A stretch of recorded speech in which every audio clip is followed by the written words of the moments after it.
ਸਤਿ ਸ਼੍ਰੀ ਅਕਾਲ ਦੋਸਤੋ। ਜਿਵੇਂ ਕਿ ਤੁਹਾਨੂੰ ਪਤਾ ਆਪਾਂ ਪੇ ਕਮਿਸ਼ਨ ਦੀ ਕੈਲਕੂਲੇਸ਼ਨ ਕਰਨ ਲਈ ਇੱਕ ਕੈਲਕੂਲੇਟਰ ਤਿਆਰ ਕੀਤਾ। ਆਨਲਾਈਨ ਕੈਲਕੂਲੇਟਰ ਹੈ ਜੋ ਕਿ ਬਿਲਕੁਲ ਫ੍ਰੀ ਹੈ। ਇਹਦੇ ਬਾਰੇ ਆਪਾਂ ਪਹਿਲਾਂ ਵੀ ਡਿਸਕਸ ਕਰ ਚੁੱਕੇ ਹਾਂ। ਇਹਦੇ ਵਿੱਚ ਪੇ ਕਮਿਸ਼ਨ ਨਾਲ ਰਿਲੇਟਡ ਸਾਰੀਆਂ ਕੈਲਕੂਲੇਸ਼ਨਸ ਕੀਤੀਆਂ ਜਾ ਸਕਦੀਆਂ ਨੇ। ਆਪਾਂ ਪ੍ਰਿੰਟ ਆਊਟ ਵੀ ਲੈ ਸਕਦੇ ਹਾਂ ਆਪਸ਼ਨ ਫਾਰਮ ਦਾ, ਪੇ ਫਿਕਸੇਸ਼ਨ ਦਾ ਪ੍ਰਿੰਟ ਆਊਟ ਵੀ ਲੈ ਸਕਦੇ ਹਾਂ, ਏਰੀਅਰ ਦੀ ਕੈਲਕੂਲੇਸ਼ਨ ਵੀ ਇਹਦੇ ਵਿੱਚ ਹੁੰਦੀ ਹੈ। ਸੋ ਅੱਜ ਆਪਾਂ ਡਿਸਕਸ ਕਰਾਂਗੇ ਵੀ ਜੋ ਲੇਟੈਸਟ ਨੋਟੀਫਿਕੇਸ਼ਨਸ ਆਏ ਨੇ 15% ਵਾਧੇ ਦੇ ਲਈ, ਉਹਦੇ ਬਾਰੇ ਇੱਕ ਕਲੈਰੀਫਿਕੇਸ਼ਨ ਵੀ ਆਇਆ, ਉਹਦੇ ਬਾਰੇ ਆਪਾਂ ਡਿਸਕਸ ਕਰਾਂਗੇ ਇਸ ਕੈਲਕੂਲੇਟਰ ਦੇ ਵਿੱਚ ਆਪਾਂ ਕਿਵੇਂ ਉਹ ਕੈਲਕੂਲੇਸ਼ਨਸ ਕਰ ਸਕਦੇ ਹਾਂ। ਸੋ ਦੋਸਤੋ, ਜੇ ਤੁਸੀਂ ਸਾਰਿਆਂ ਨੇ ਦੇਖਿਆ ਹੋਣਾ, ਇੱਕ ਇੱਕ ਨੋਟੀਫਿਕੇਸ਼ਨ ਆਇਆ ਸੀ 20/9 ਨੂੰ, 20 ਸਤੰਬਰ 2021 ਨੂੰ 15% ਵਾਧੇ ਦੇ ਰਿਗਾਰਡਿੰਗ। ਤੁਸੀਂ ਸਾਰਿਆਂ ਨੇ ਇਹ ਨੋਟੀਫਿਕੇਸ਼ਨ ਆਲਰੇਡੀ ਪੜ੍ਹ ਰੱਖਿਆ। ਇੱਕ 3 ਨਵੰਬਰ ਨੂੰ ਨੋਟੀਫਿਕੇਸ਼ਨਸ ਆਇਆ ਗਵਰਨਮੈਂਟ ਆਫ ਪੰਜਾਬ ਦਾ 3/11 ਨੂੰ, ਉਹਦੇ ਵਿੱਚ ਇਹਦੇ ਬਾਰੇ ਕਲੈਰੀਫਿਕੇਸ਼ਨ ਆਈ ਹੈ। ਸੋ ਆਪਾਂ ਡਿਸਕਸ ਕਰਾਂਗੇ ਵੀ ਇਹ ਜੋ ਕੈਲਕੂਲੇਟਰ ਆਨਲਾਈਨ, ਇਹਦੇ ਵਿੱਚ ਆਪਾਂ ਇਹ ਕੈਲਕੂਲੇਸ਼ਨਸ ਕਿਵੇਂ ਕਰ ਸਕਦੇ ਹਾਂ। ਸੋ ਸਭ ਤੋਂ ਪਹਿਲਾਂ ਸਾਥੀਓ ਮੈਂ ਦੱਸਣਾ ਚਾਹੁੰਦਾ, ਇਹਦੇ ਲਈ ਜੋ ਵੈਬਸਾਈਟ ਹੈ ਉਹ ਹੈ, ਇਹ ਵੈਬਸਾਈਟ ਹੈ। ਮੈਂ ਨੀਚੇ ਜੋ ਨੋਟੀਫਿਕੇਸ਼ਨ ਦੇ ਵਿੱਚ ਵੀ ਇਹ ਵੈਬਸਾਈਟ ਦਾ ਐਡਰੈਸ ਲੈ ਦੂੰਗਾ, pmspunjab.in/paycom। ਇਹ ਮਤਲਬ ਪੇ ਕਮਿਸ਼ਨ ਦਾ ਸ਼ਾਰਟ ਫਾਰਮ ਯੂਜ਼ ਕੀਤੀ ਹੈ, ਪੇਕੋਮ। ਸੋ ਜਦੋਂ ਆਪਾਂ ਇਹਦੇ ਵਿੱਚ ਮੈਂ ਨਵੇਂ ਸਿਰਿਓਂ ਤੁਹਾਨੂੰ ਭਰ ਕੇ ਦਿਖਾਉਣਾ, ਨਾਲ ਨਾਲ ਡੈਮੋਸਟ੍ਰੇਸ਼ਨ ਕਰੂੰਗਾ ਮੈਂ।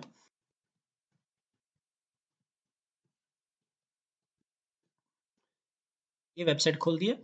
ਇਹਦੇ ਤੁਸੀਂ ਅਗਰ ਦੇਖੋਗੇ, ਸਭ ਤੋਂ ਉੱਪਰ ਟਿਊਟੋਰੀਅਲ ਵੀਡੀਓ ਹੈ, ਉਹਨੂੰ ਵੀ ਅਗਰ ਤੁਹਾਨੂੰ ਨਾ ਸਮਝ ਆਏ ਤੁਸੀਂ ਇੱਥੋਂ ਵੀਡੀਓ ਦੇ ਲਿੰਕ ਦੇਖ ਸਕਦੇ ਹੋ।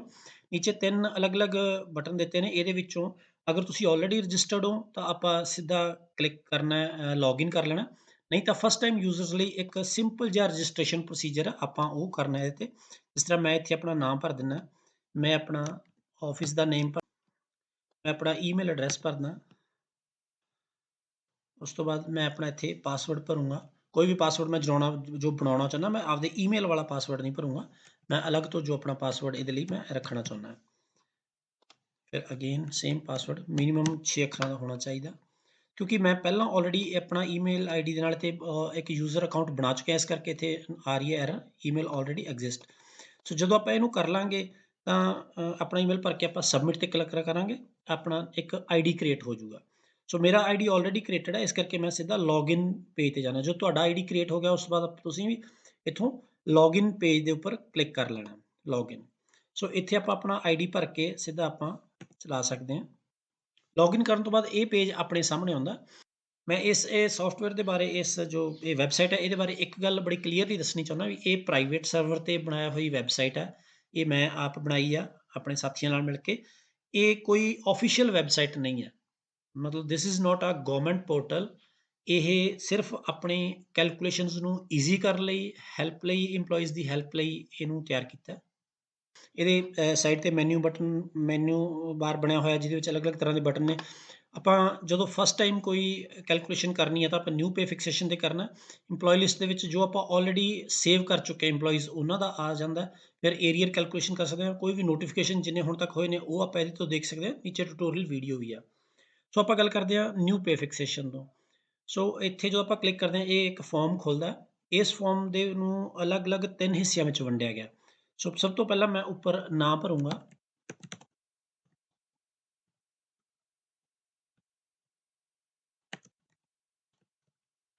ਇੱਥੇ ਜੋ IHRMS ਕੋਡ ਬਾਰੇ ਲਿਖਿਆ, ਆਪਾਂ IHRMS ਕੋਡ ਵੀ ਭਰ ਸਕਦੇ ਹਾਂ, ਅਦਰਵਾਈਜ਼ ਕੋਈ ਵੀ ਆਪਣਾ ਜੋ ਯੂਨੀਕ ਵੈਲਿਊ ਹੈ ਉਹ ਭਰ ਸਕਦੇ ਹਾਂ। ਜਿਸ ਤਰ੍ਹਾਂ ਮੈਂ ਇੱਥੇ A12 ਲਿਖਤਾ। ਅਗਰ ਮੈਂ ਇੱਥੇ IHRMS ਕੋਡ ਭਰਦਾ ਤਾਂ ਉਹਦਾ ਫਾਇਦਾ ਇਹ ਸੀ ਵੀ ਮੇਰਾ ਆਪਸ਼ਨ ਫਾਰਮ ਤੇ ਆਲਰੇਡੀ ਪ੍ਰਿੰਟ ਹੋ ਕੇ ਆਉਣਾ ਸੀ, ਫਿਰ ਮੈਂ ਇਹਨੂੰ ਟਿਕ ਕਰਦਾ। ਹੁਣ ਮੈਂ ਇੱਥੋਂ ਇਹ ਟਿਕ ਨਹੀਂ ਕਰ ਰਿਹਾ। ਸੋ ਡੇਟ ਆਫ ਜੁਆਇਨਿੰਗ, ਹੁਣ ਮੈਂ ਇੱਥੇ ਐਗਜ਼ਾਮਪਲ ਲੈ ਕੇ ਚੱਲਦਾ। 2 ਤਰ੍ਹਾਂ ਦੇ, ਜਿਹੜੇ ਉਹ ਕਰਮਚਾਰੀ ਜਿਨ੍ਹਾਂ ਦੀ ਜੁਆਇਨਿੰਗ 1/1/16 ਤੋਂ ਬਾਅਦ ਦੀ ਹੈ, ਕਿਉਂਕਿ ਜੋ ਨੋਟੀਫਿਕੇਸ਼ਨ 15% ਵਾਲੇ ਹੁਣ ਹੋਏ ਨੇ ਉਹ ਇਹਨਾਂ ਦੇ ਰਿਗਾਰਡਿੰਗ ਹੋਏ ਹੈ ਕਲੈਰੀਫਿਕੇਸ਼ਨ ਵੀ।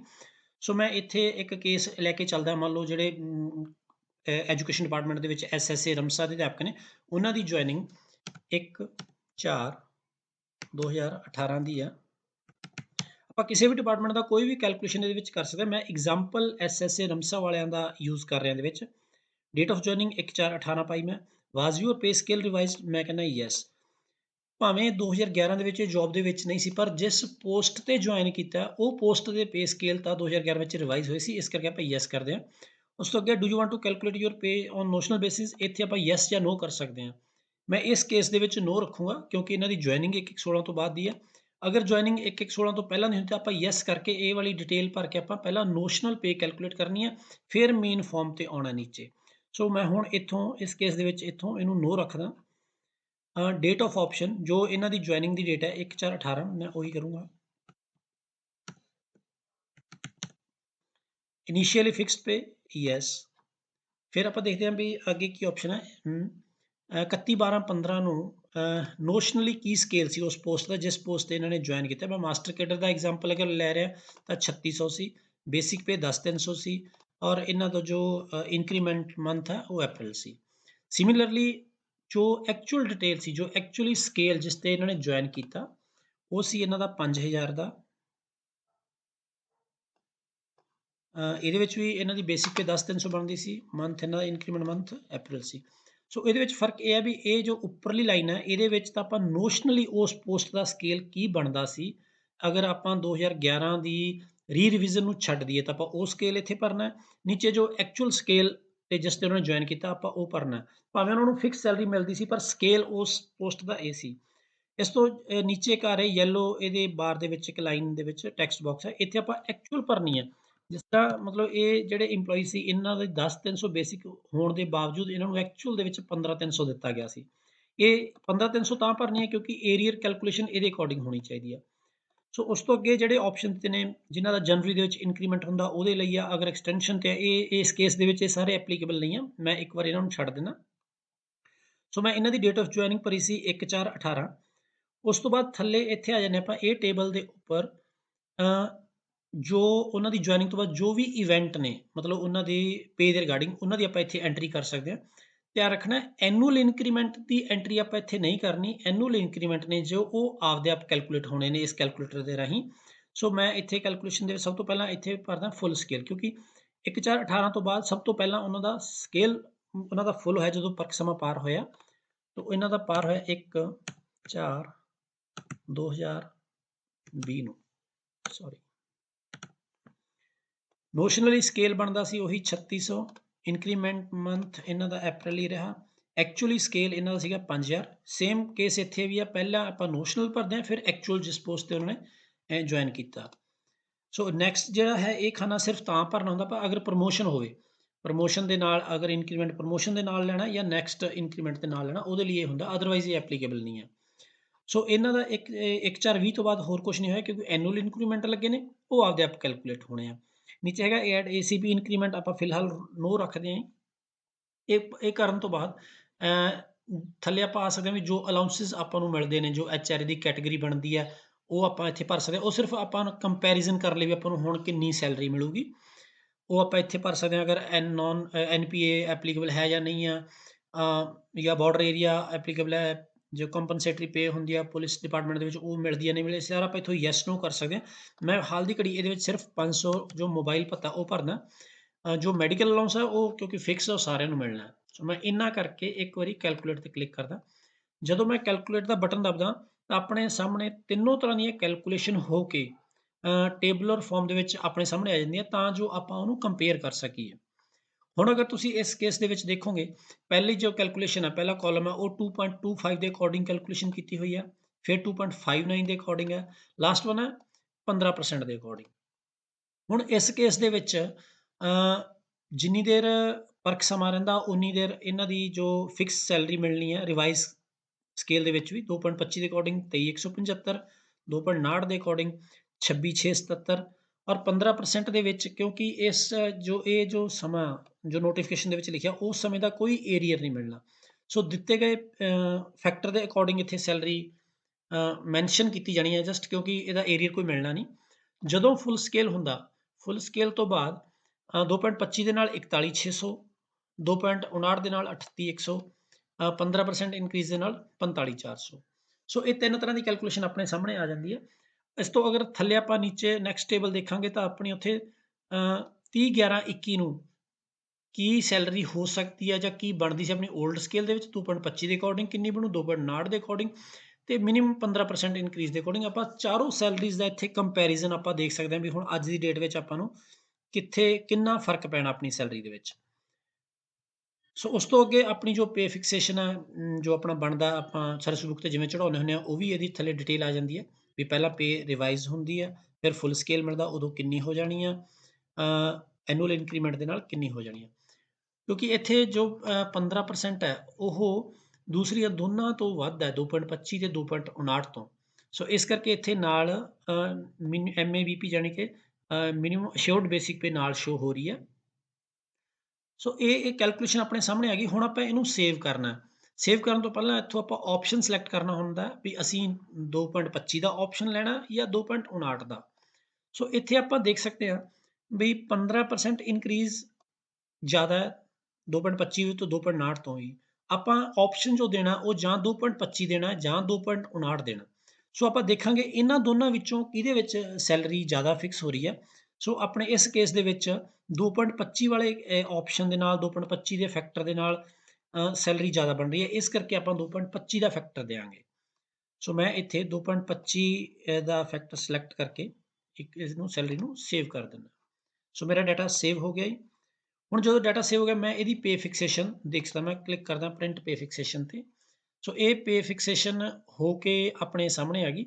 ਇਹਨੂੰ ਅਗਰ ਤੁਸੀਂ ਦੇਖੋਗੇ ਪਹਿਲਾਂ ਸਭ ਤੋਂ ਉੱਪਰ ਪ੍ਰੋਫਾਈਲ ਬੇਸਿਕ ਡਾਟਾ, ਫਿਰ ਆਪਾਂ ਜੋ ਫੈਕਟਰ ਦਿੱਤਾ ਉਹਦੇ ਅਕੋਰਡਿੰਗ ਆਪਣੀ ਪੇ ਫਿਕਸੇਸ਼ਨ ਬਣੀ। ਜਦੋਂ ਫੁੱਲ ਸਕੇਲ ਹੋਣਾ ਤਾਂ ਉਦੋਂ ਆਪਣੇ ਦਿੱਤੇ ਗਏ ਫੈਕਟਰ ਦੇ ਅਕੋਰਡਿੰਗ ਤਾਂ 41600 ਬਣਦੀ ਹੈ, ਪਰ ਕਿਉਂਕਿ ਉਹ ਜੋ ਆਪਣਾ 15% ਇਨਕਰੀਜ਼ ਬਣਦਾ ਉਹ ਤੋਂ ਘੱਟ ਹੈ, ਇਸ ਕਰਕੇ 15% ਇਨਕਰੀਜ਼ ਆਟੋਮੈਟਿਕਲੀ ਐਪਲੀਕੇਬਲ ਹੋ ਜਾਣਾ। 15% ਇਨਕਰੀਜ਼ ਅਗਰ ਤੁਸੀਂ ਦੇਖੋ ਉਹ 45400 ਤੇ ਆ ਕੇ ਫਿਕਸ ਹੁੰਦੀ ਹੈ। ਤੁਸੀਂ ਅਗਰ ਦੇਖੋਗੇ ਨੀਚੇ ਦੋ ਟੇਬਲ ਬਣੇ ਨੇ, ਪਹਿਲਾਂ ਐਕਚੁਅਲ ਡਰਾਉਣ ਵਾਲਾ ਟੇਬਲ ਹੈ, ਇਹ ਹੈਗਾ ਰਿਵਾਈਜ਼ਡ ਪੇ ਦਾ ਟੇਬਲ। ਇਹਦੇ ਵਿੱਚ ਜਿੰਨੀ ਦੇਰ ਤਾਂ ਪ੍ਰੋਬੇਸ਼ਨ ਪਰਖ ਸਮਾਂ ਉਨੀ ਦੇਰ ਤੱਕ 23175 ਫਿਕਸਡ ਪੇ ਵਿਦਆਊਟ ਏਰੀਅਰ।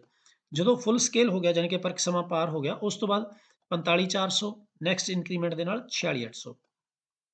ਸੋ ਇਹ ਪੇ ਫਿਕਸੇਸ਼ਨ ਦਾ ਇੱਕ ਕੇਸ ਬਣਦਾ ਜਿੰਨੀ ਕੁ ਹੁਣ ਤੱਕ ਸਮਝ ਆ ਰਹੀ ਹੈ ਨੋਟੀਫਿਕੇਸ਼ਨ ਤੋਂ। ਕੋਈ ਇਹਦੇ ਰਿਗਾਰਡਿੰਗ ਕੋਈ ਹੋਰ ਕਲੈਰੀਫਿਕੇਸ਼ਨ ਆ ਜੇ ਤਾਂ ਗੱਲ ਅਲੱਗ ਹੈ, ਜਦੋਂ ਤੱਕ ਮੈਂ ਵੀਡੀਓ ਬਣਾ ਰਿਹਾ ਉਦੋਂ ਤੱਕ ਇੰਨੀ ਕੁ ਗੱਲ ਸਮਝ ਲੱਗੀ ਹੈ। ਇਹਦੇ ਨਾਲ ਹੀ ਆਪਣਾ ਜੋ ਹੈ ਆਪਣਾ ਜੋ ਆਪਸ਼ਨ ਫਾਰਮ ਹੈ ਉਹ ਵੀ ਜੋ ਡਾਟਾ ਆਪਾਂ ਸੇਵ ਕੀਤਾ ਉਹਦੇ ਅਕੋਰਡਿੰਗ ਆਪਾਂ ਲੈ ਸਕਦੇ ਹਾਂ, ਆਪਾਂ ਪ੍ਰਿੰਟ ਆਊਟ ਲੈ ਸਕਦੇ ਹਾਂ ਇਹਦਾ।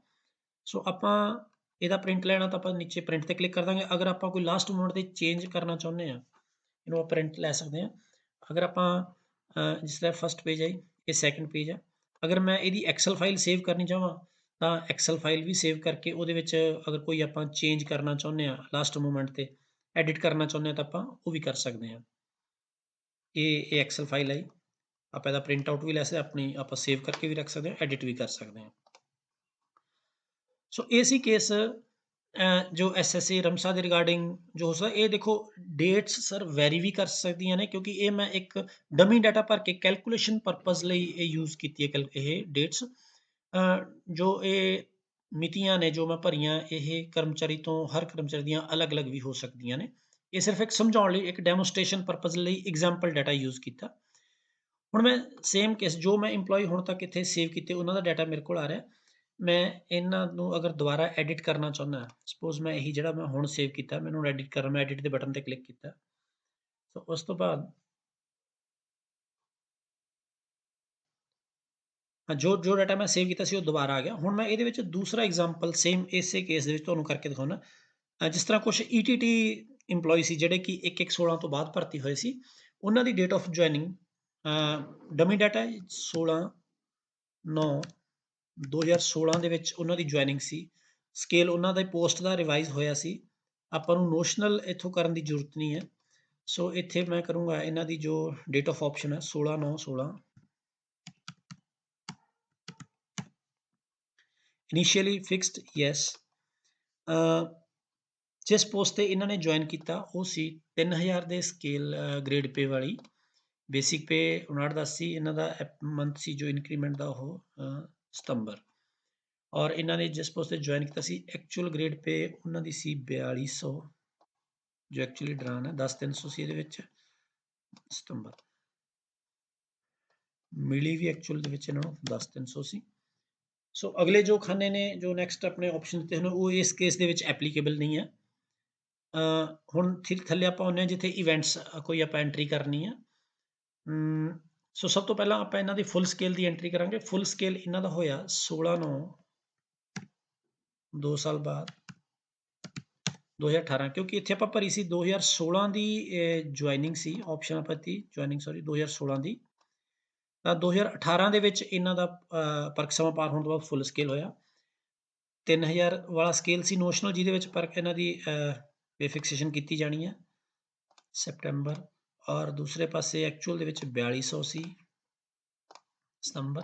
ਹੁਣ ਇੱਥੇ ਇੱਕ ਚੀਜ਼ ਹੋਰ ਹੈ, ਇਹਨਾਂ ਦੇ ਮਤਲਬ 4 ਸਾਲ ਫੁੱਲ ਸਕੇਲ ਤੋਂ ਬਾਅਦ ਇਹਨਾਂ ਦਾ ਇੱਕ ਮਤਲਬ 4 ਸਾਲਾ ACP ਵੀ ਲੱਗਿਆ, ਮੈਂ ਉਹਦੀ ਵੀ ਐਂਟਰੀ ਇੱਥੇ ਕਰੂੰਗਾ। ਐਨੂਅਲ ਇਨਕਰੀਮੈਂਟ ਨੂੰ ਛੱਡ ਕੇ ਬਾਕੀ ਅਗਰ ਕੋਈ ਵੀ ਇਵੈਂਟ ਹੋਇਆ ਉਹਨਾਂ ਦੀ ਸੈਲਰੀ ਦੇ ਰਿਗਾਰਡਿੰਗ, ਤਾਂ ਆਪਾਂ ਇਹਦੇ ਵਿੱਚ ਐਂਟਰੀ ਕਰਨੀ ਹੈ। ਐਨੂਅਲ ਇਨਕਰੀਮੈਂਟ ਆਪਦੇ ਆਪ ਕੈਲਕੂਲੇਟ ਕੀਤੇ ਜਾਣੇ ਆ ਇਹਦੇ ਦੁਆਰਾ। ਸੋ ਇੱਥੇ ਆਪਾਂ ਭਰਦੇ ਹਾਂ 16/9/2020 ਨੂੰ। ਸਕੇਲ ਸੇਮ ਰਹਿਣਾ ਕਿਉਂਕਿ ਉਸ ਤੋਂ ਬਾਅਦ ਗ੍ਰੇਡ ਪੇ ਚੇਂਜ ਨਹੀਂ ਸੀ ਹੁੰਦੀ। ਸਤੰਬਰ 5000 ਦੇ ਵਿੱਚ ਹੀ।